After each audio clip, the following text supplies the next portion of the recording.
Our veterans, more than anything, just deserve high quality care and so much, respect, appreciation, and humility for what they've contributed and what they've dedicated to support the country. One of the things that we do, our mission is to advance evidence-based healthcare globally with a focus on patient safety and equitable healthcare. Hi everyone, I'm Amanda Pears Kelly. I'm the CEO of Advocates for Community Health, and this is Community Health Centers Unfiltered.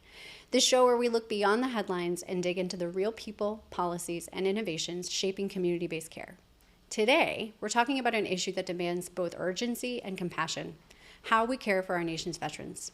More than half of America's veterans rely on community-based providers for some or all of their health care. And for many, their local community health center is the most accessible, trusted place to get the services they need.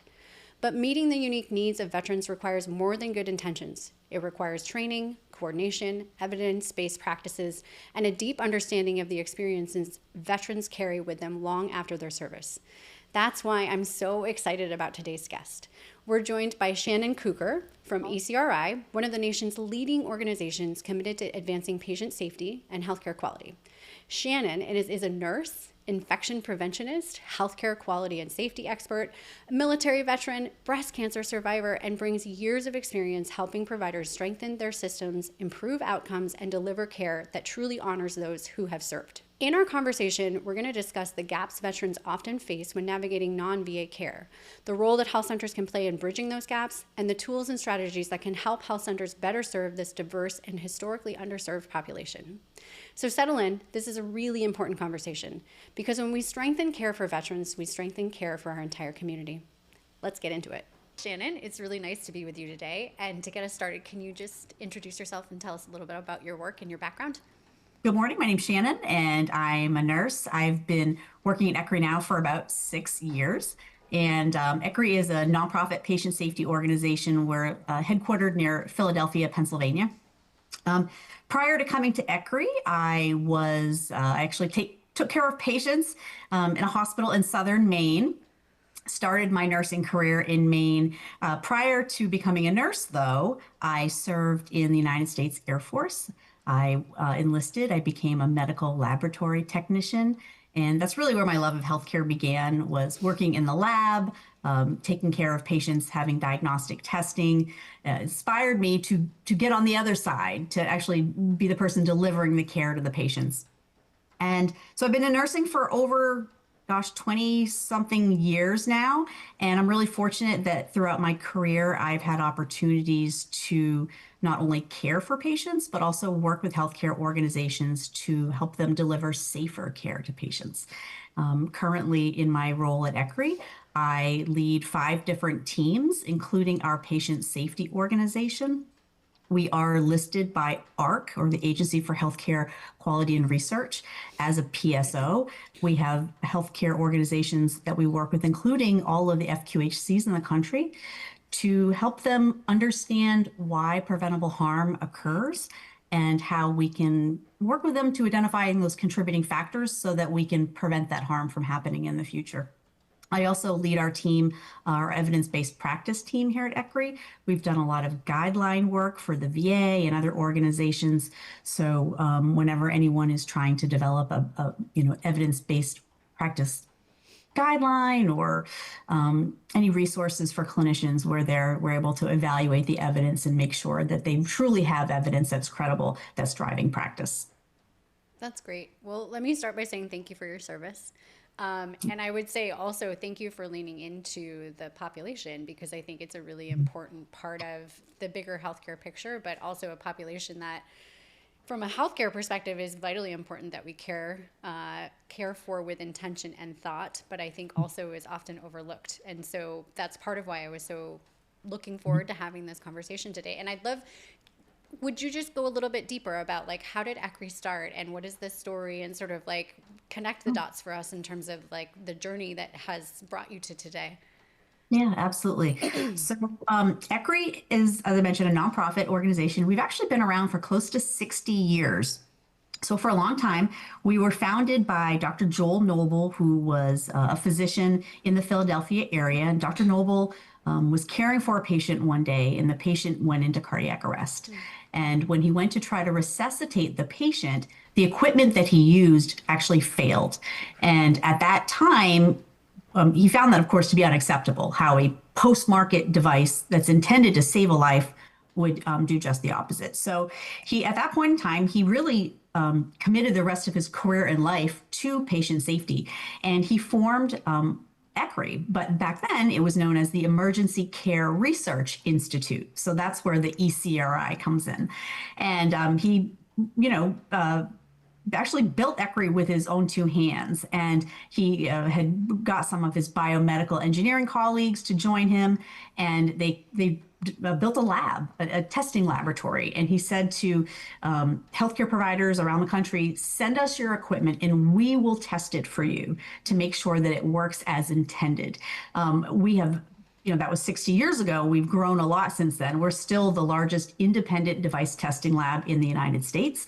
We say that we are independent and we are unbiased. We are not affiliated with any manufacturers, so that when people send us their equipment, they know that they're going to actually have a unbiased assessment of that. And we're going to tell you how it really works under real world conditions. Now, we've branched out from the device testing lab into patient safety. As I mentioned, we're also a patient safety organization, and we have over 8.5 million preventable harm events in our database. And so I always like to tell people that 8 million events, that's a big number, but that's also, moms and dads and neighbors and daughters that have all experienced harm in healthcare. So we take that data very seriously. And one of the things that we do, our mission is to advance evidence-based healthcare globally with a focus on patient safety and equitable healthcare. And so with that mission, we really look to understand where disparities in care are. And I think when most people think about healthcare disparities, they might think about race or ethnicity or payer type. But I would challenge people to think about veteran status as well. I think a lot of people make an assumption that most veterans get their care from the VA, which is not true. There's, over 20 million veterans in the United States, and only about half of them actually get their care from the VA. I'm a veteran. I don't get my care from the VA. So when you have half of the population seeking their care outside of the VA, then we really need to understand, is that care that we're delivering equitable? And I'll tell you just a little bit of a story that will kind of it'll end up really illustrating why ECRI took this on. So when I was 42, I was diagnosed with breast cancer. And it turns out I had triple negative breast cancer. So it wasn't hormone driven. For triple negative, they really don't know what the cause is, but it occurs in younger women. Women of color have a higher risks of triple negative. And a lot of women that serve in the military are diagnosed with triple negative. During my journey, of course, I started doing a lot of research. How could this happen to me? My genetic tests were all negative. I did not serve around burn pits, so I did not feel like I had a higher risk of being exposed when I was in the military, but it still was part of the conversation that I wanted to have. Because I don't have any service-related disabilities or service-connected disabilities, I'm able to get my care from my local community hospital. I've always been very lucky to have good employee health insurance, so I can get my care outside of the VA. And when I was going through this journey with breast cancer, when I checked in for a test one day, the person at the admin desk asked me if I had served, and I said yes. And she said, well, thank you for your service. That information never made its way into the hands of my healthcare providers. Throughout my journey, no one ever asked me, have you served? Where did you serve? What did you do? What were your risks? It was never explored. And it really just opened my eyes to the disparities in care that veterans that seek healthcare outside of the VA may encounter. And so I brought this back to my leadership at ECRI. And I said, I know we talk a lot about healthcare disparities, but I really think that veteran care is something that should be focused on. And of course, they wholeheartedly agreed. We started our journey by doing a couple of webinars on, Veterans Day and some other events. And then we just saw this interest, and we had all these people starting to show up saying, that happened to me too. That's part of what drives my passion around veteran health. And so we said, how can we make a bigger difference in veteran health? And so we created the Salute program. And Salute program is a completely free program that we have. It's a compilation of resources, and the goal is to build rapport between veterans and healthcare providers. And I'm really proud of Salute. We have an honor roll of organizations that belong to Salute, including many FQHCs, primary care associations, hospitals, universities, colleges, you name it. And it's going on almost 2 years now that we've been doing our Salute work, and we're just really proud of it. And I'm really proud that ECRI has brought veteran health really to the forefront when we think about healthcare disparities and health equity. It's amazing, and it's so important. Honestly, it aligns. Just so for me, I have been really privileged to work with health centers since 2005, and for the entire time that I've been working with health centers, cultural competence is literally one of the required elements, obviously, of the work that they do and the sort of model. But it's interesting because I think you're right. When we think about cultural competence, we're not necessarily thinking about did someone serve and what does that look like for veterans. However, over the course of time, especially, I was mentioning to a colleague of mine that I've seen it over and over again where whether there's a provider there who maybe is a veteran themselves, or there is an organization who really has gone above and beyond because there's a large veteran population, where then it's sort of word of mouth, where the veteran community ends up really seeking care from that place because they know there is going to be that cultural competence and sensitivity.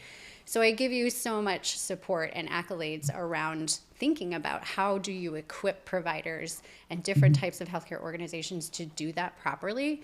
I'd love it if you could lean in a little bit more, though. Tell us about what exactly it looks like for veterans in terms of the challenges that they face and sort of what does it look like in community settings and sort of some of the disparities. I don't know if you have data around that or just, I think painting that picture a little bit more in a little bit more detail would be helpful. Yeah, absolutely. And, I think when you're talking about delivering equitable, excellent care to a patient population, that doesn't just happen by chance. You look at some of these organizations, and I have some examples of some health centers that have done really outstanding work. It doesn't happen by chance. It is designed that way. And, you may have heard healthcare talked about as this socio-technical system, right?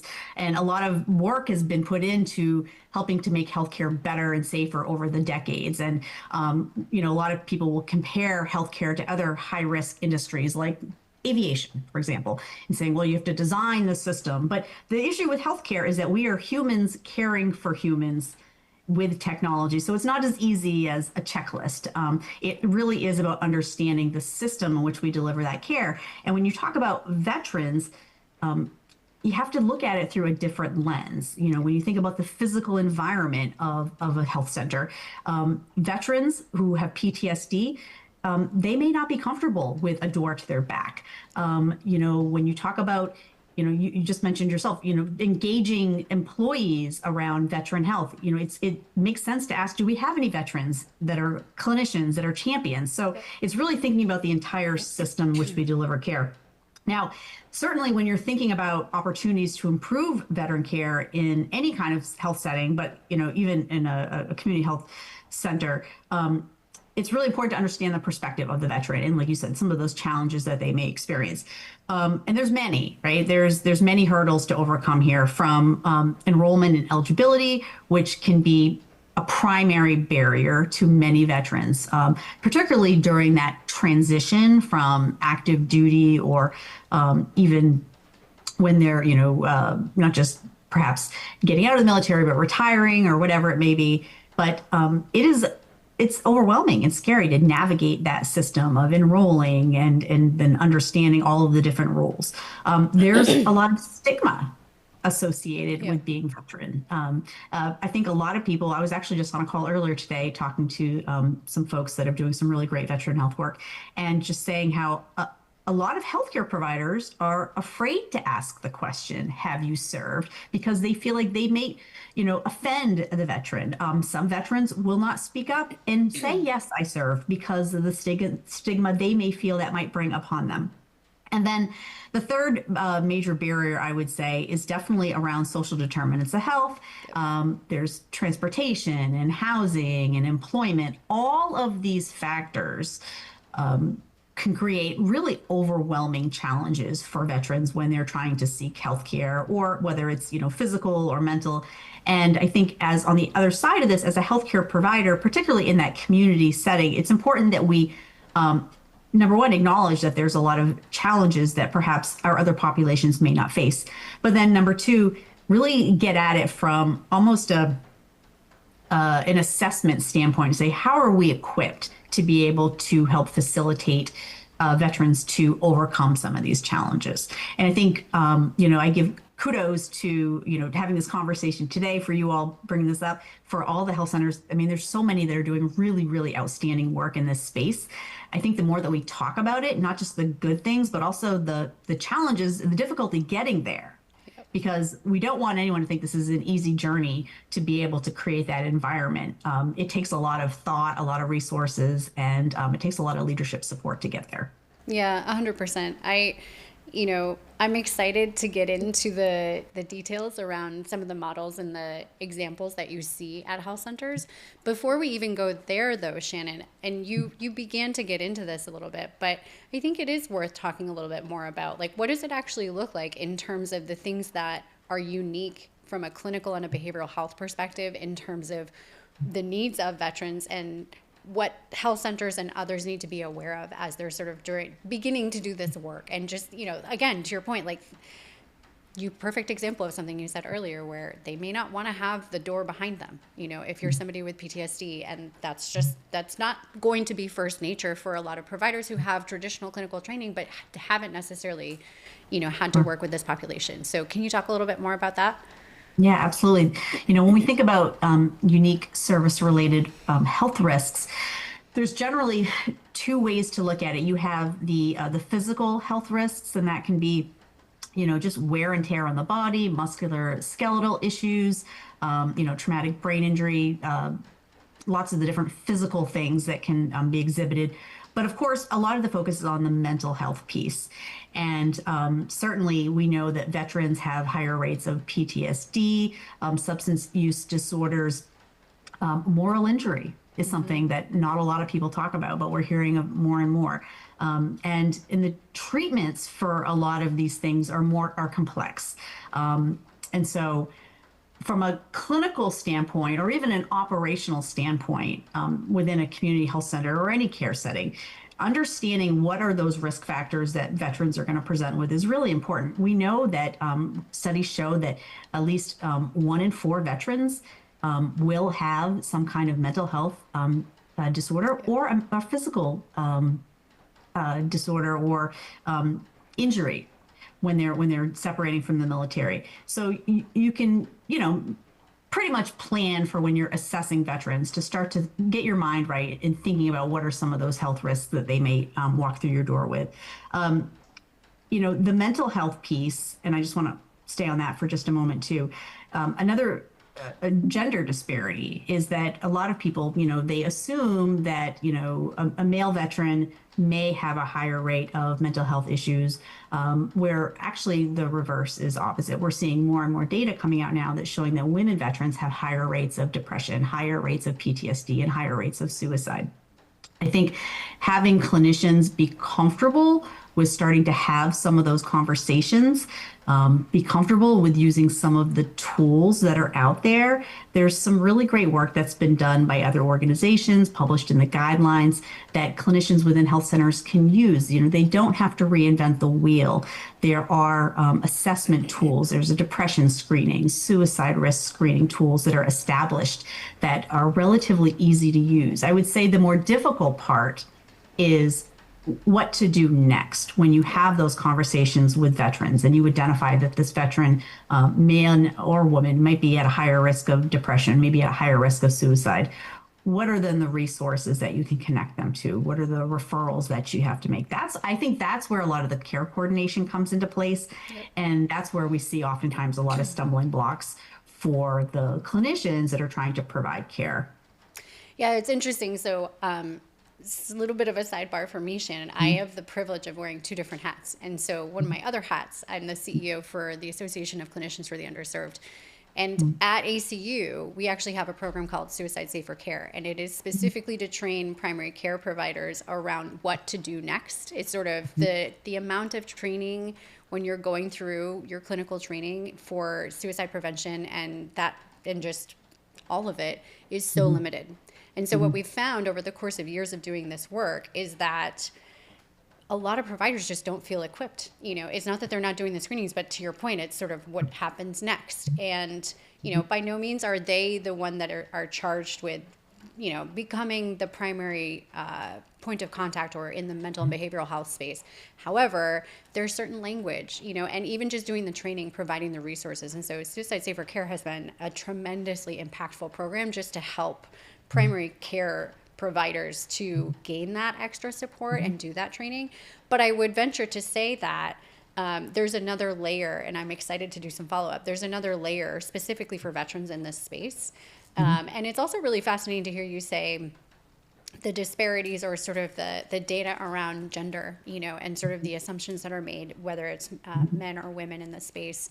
I think end of the day, it's just our veterans, everyone, but certainly our veterans more than anything, just deserve high quality care and so much, respect, appreciation, and humility for what they've contributed and what they've dedicated to support the country. So I just, like I said, when I hear some of the unfortunate stories in this space, it breaks my heart. But the work that you're doing and the conversation that we're having gives me great hope and appreciation for how much more can be done and that it's working. And so with that, let me take us to, I'd love for you to speak to just examples that you see within the health center community of, where it's going well and sort of programming that's been built in order to address this and just, thoughts on that front. Yeah. So, as part of our Salute program, we talk a lot about engaging the veteran and then engaging the provider. And a couple of the tools that we've used, we've actually adapted them from the ARC Engaging Patients and Families Toolkit for Diagnostic Safety, which is a fantastic free toolkit out there if anybody's interested.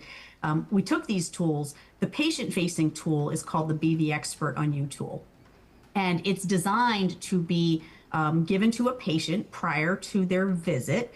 And it really helps to get them thinking about some of the things they want to share with their provider. You've probably heard of white coat syndrome, which is true, right? A lot of times, any of us can get in front of a doctor or a nurse, and sometimes we freeze up, we forget all those questions we had, those things that we wanted to tell them. And so we're prompting the veteran to share, when and where did you serve? What was your job while you served? Were you exposed to any toxic exposures like burn pits or Agent Orange? And so we try to prepare the veterans to have those conversations. So that's one tool. And the other tool is for the providers. And we talk about really developing your empathetic listening skills. And it's funny, whenever I talk to providers, healthcare providers, about being a good listener, most healthcare providers, we think, oh, we're great listeners, right? That's all we do. We're trained to listen. When in reality, we are trained to assess and then form our response and then, diagnose and treat. When you're talking to a veteran, we want people to listen in a different way and listen for cues. And so we talk about how to take 60 seconds to listen. But we have these different tools. And what's really exciting is that we've seen health centers begin to use these tools and tie them to other initiatives that they have. So I'll give you an example. And actually, I picked this one special for our conversation today. In Maine. Love it. In Maine, the Maine Medical Association Center for Quality Improvement, they won funding in 2023 from the Staff Sergeant Parker Gordon Fox Suicide Prevention Grant. So they won funding for that, and they created a suicide prevention toolkit. And the toolkit was really designed to be used in community health centers. It was designed to enable staff members that are working it could be really in a rural location or in a more populated location, but it's to help have those conversations with veterans as they're coming in. Talks about how to do a depression screening.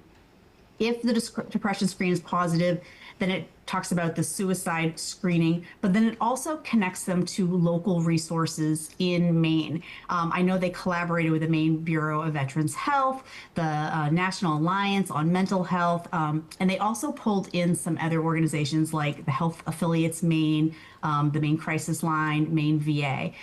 This toolkit, which has been disseminated out to all of the clinics or the centers in Maine, has also been highlighted on a national level as well.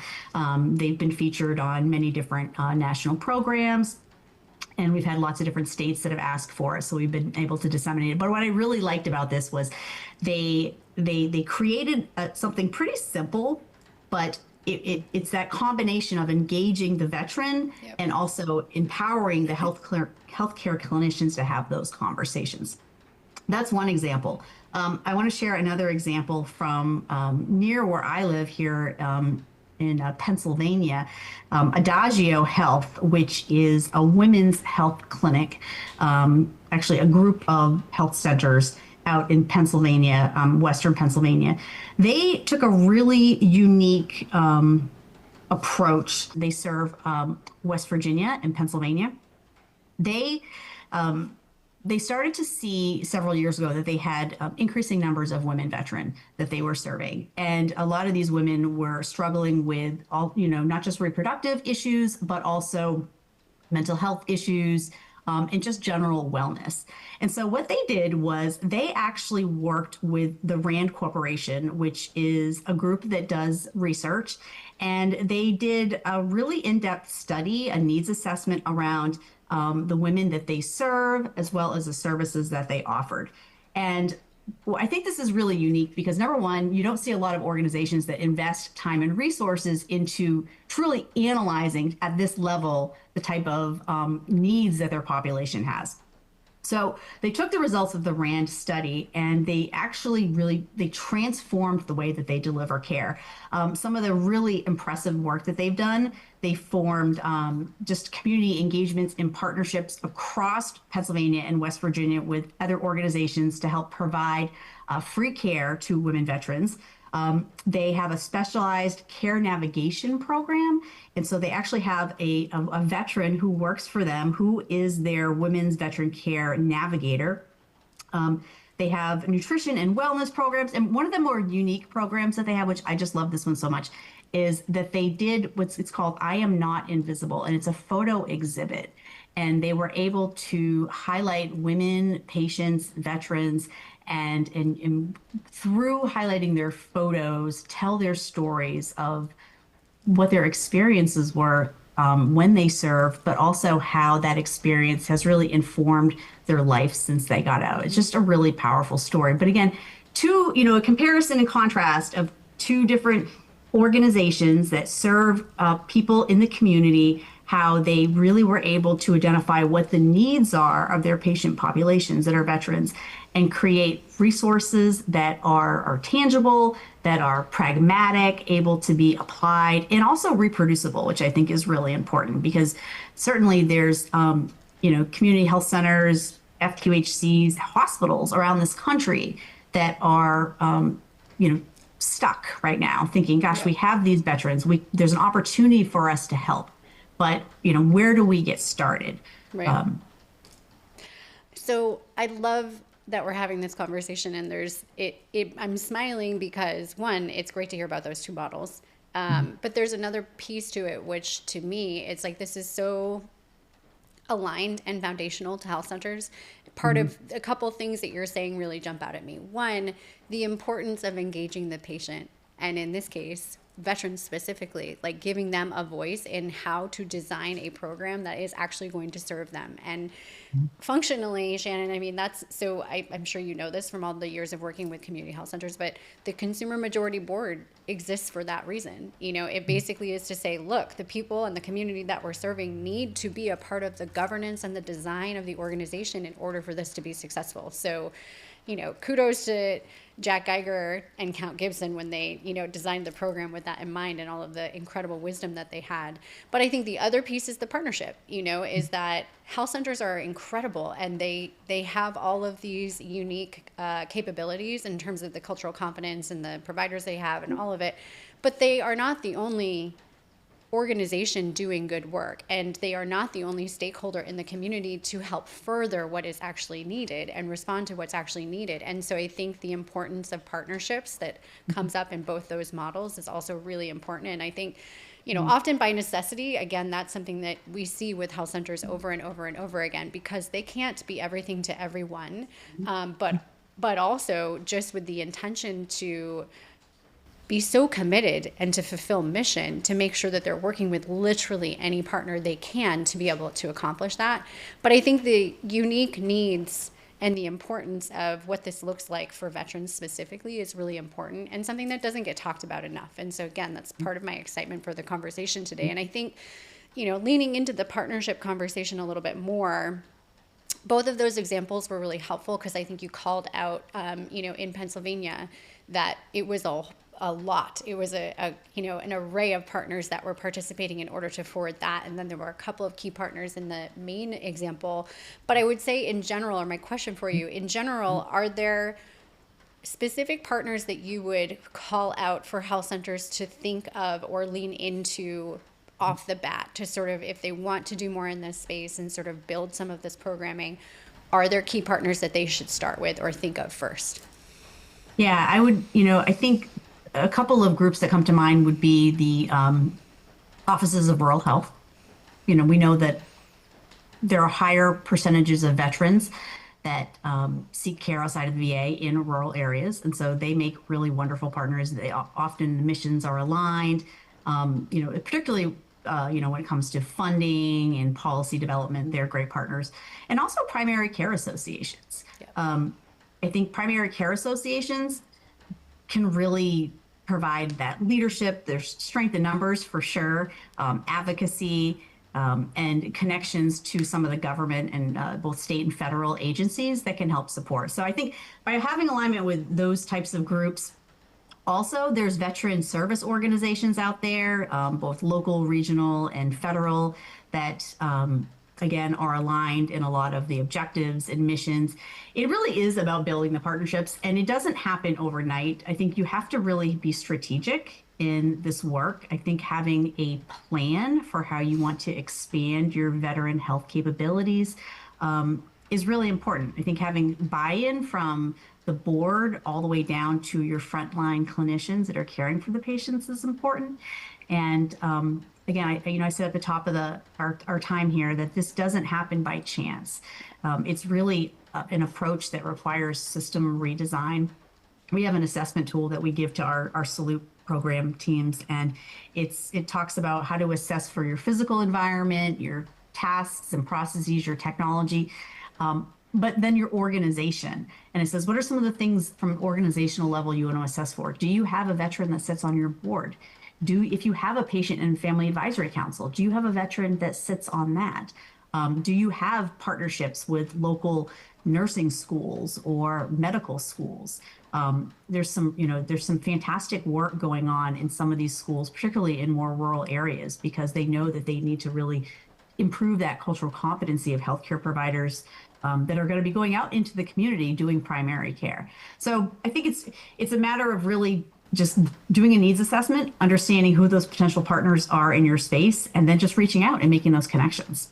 Yeah, I totally agree. Couldn't agree more. I think I want to take us in the direction, I'm thinking about time, but I want to take us in the direction of data and advocacy, or sort of data advocacy and policy, because I know that you guys, ECRI has been really successful in terms of the data you've been able to collect in a lot of these different areas. So let's talk about that. Sort of what does that look like? Is there specific data that you would call out or bring attention to? And then the second piece of the question being, how do we leverage that data to tell this story and help educate policymakers? Because I think, from my perspective, part of the overarching goal of the conversation today, but I think in general, is we do need to have more supportive policies and more resources to support this kind of work. And so, but please, if you would just share a bit on that front. Yeah.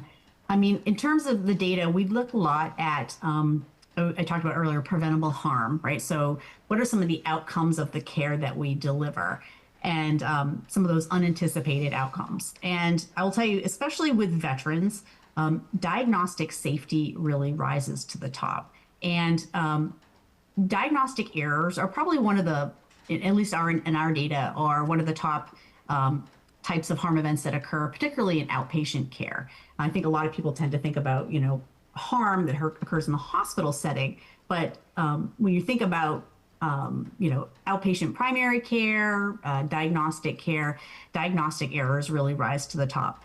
And when you're particularly focused on a population that has some of those unique health risks, like veterans, it can be challenging for clinicians to, number one, make accurate assessments, but then, make what type of diagnostic testing should be used, interpreting that testing, and then making that follow through. So I think from a data perspective, that's one of the areas that we've really focused on, is ensuring safe diagnostic care and treatment of veterans. The other piece, as an evidence-based practice center, we've done a lot of guideline work, and we've done work for the VA and the DoD, and helping to establish evidence-based clinical guidelines for clinicians not only in the VA but also outside of the VA. And part of that is analyzing evidence that truly does support care that is relevant, that is clinically sound. And so, I think we would advocate that organizations, when they are adopting certain guidelines or practices, that they use sound sources. Not promoting the VA guidelines, but we do think they are well done, and that way, when you're delivering that care, it is evidence-based. I think, the other area that we've done a lot of work around is rural health. And we recently did some work analyzing the structural measures in place for community and critical access hospitals, particularly around patient and family advisory councils, ways to engage patients and families in being able to comfortably report incidents or harm events when they occur. And we know that healthcare organizations in rural areas do have a more difficult time establishing some of these structures. Now, when you think about policy, right now there's a big focus on rural health. And there's a lot of money that's going to be flowing from the federal government to states in the next couple of months to help support infrastructure for rural health. We have talked to some states that are also including a focus on veteran health as part of this, which is really important because funding and policy can help improve, I think, a lot of different things. I think it can help improve access to care. I think it can help organizations that perhaps didn't have the resources before to explore more innovative solutions like telemedicine, remote monitoring, even more some of the hub and spoke models where you may have physicians that are in high demand specialties that are able to learn from each other, particularly in some of these more remote and rural areas. So, I would say from a policy standpoint, if there are folks listening today that are wondering what can we do, I would say start with the data. HRSA has a lot of data. There's a lot of data that's out there. Really understand where some of those disparities are in veteran care, particularly those veterans that are seen at the community health centers. Start to examine some of the differences in care between the care that's delivered in the community and compared to what's delivered in the VA. Now we know that there is the community care program that's been established for a long time. I know many of the FQHCs belong to that program, which is wonderful.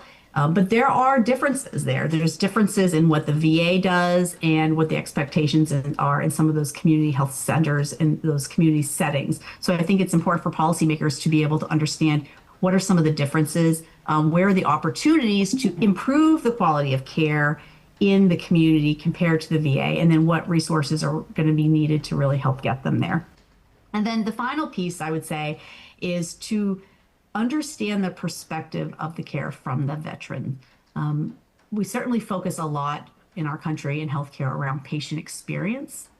If any of us have been to a doctor's appointment or even, maybe any kind of healthcare facility, the hospital, or even, an endoscopy center, anywhere, you normally get a little survey afterwards. You might be a phone call, it might be an email, but they want to know about your experience. I think it's really important that we survey the veterans' experience in different care settings. I think we're going to hear more in the future that's going to inform policy around patient-reported outcomes. And this is different than patient experience. This isn't so much, rate your likelihood of using this center, but it's more, did the center effectively assess your unique service-related health needs? Did your clinicians address your mental health concerns? Did they collaborate with you on a holistic plan? Did they address some of your challenges that you've experienced during your transition from military to civilian life?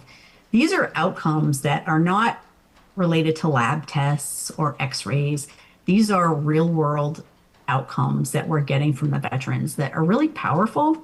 And I think when we start to hear the voice of the customer, the voice of the patient, the voice of the veteran, these are stories that our leaders, our clinicians, our policymakers can then take back and say, are we hitting the mark? Yep. Right?